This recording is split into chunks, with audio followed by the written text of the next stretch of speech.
너의 길을 여호와께 맡기라. 그를 의지하면 그가 이루시리라 라는 말씀을 기억하며 오늘 하루도 그 인도하심을 경험하시기를 기도합니다. 12월 23일 월요일 우리에게 주시는 하나님의 말씀은 야고보서 1장 2절에서 3절입니다. 내 형제들아, 너희가 여러 가지 시험을 당하거든 온전히 기쁘게 여기라.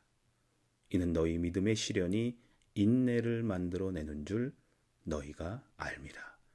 아멘. 인생의 여정은 때로는 고난과 시련의 연속처럼 느껴집니다.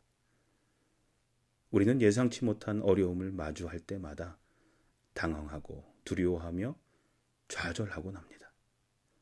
하지만 오늘 말씀은 우리에게 놀라운 영적 역설을 가르쳐 줍니다.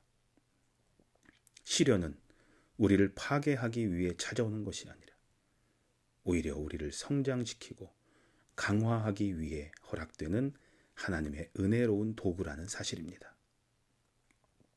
야고보는 여러 가지 시험을 당하거든 온전히 기쁘게 여기라라고 말합니다.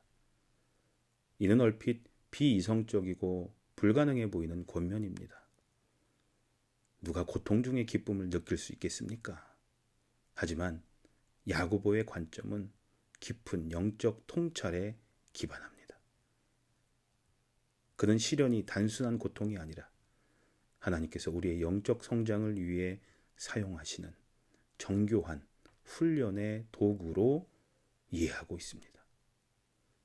많은 신앙의 선배들은 바로 이러한 시련의 과정을 통해 하나님의 놀라운 역사를 경험했습니다. 요셉은 형들에게 팔려 애굽의 종이 되고 감옥에 갇혔지만 그 과정을 통해 하나님은 그를 애굽의 총리로 세우셨습니다.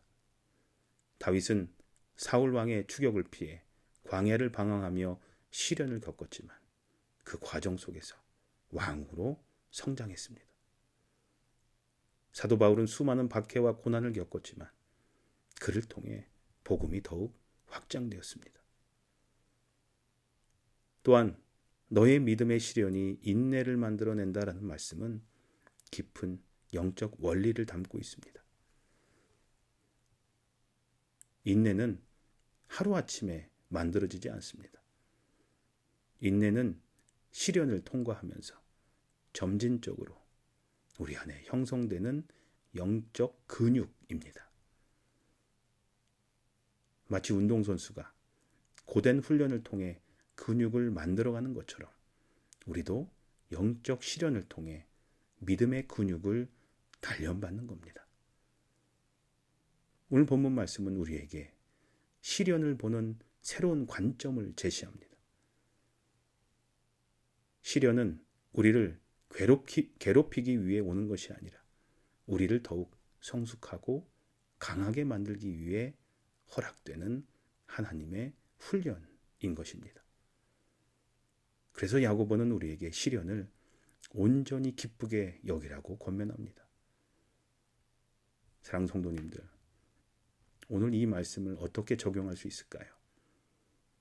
첫째로, 현재 성도님들이 겪고 있는 시련을 하나님의 훈련의 과정으로 바라보십시오. 그 시련이 여러분을 파괴하려는 것이 아니라 오히려 더욱 성장시키고 믿음을 견고케 하는 기회임을 믿으십시오. 둘째로, 시련 가운데서도 하나님을 신뢰하는 믿음의 훈련을 하십시오. 여러분들의 고난이 헛되지 않으며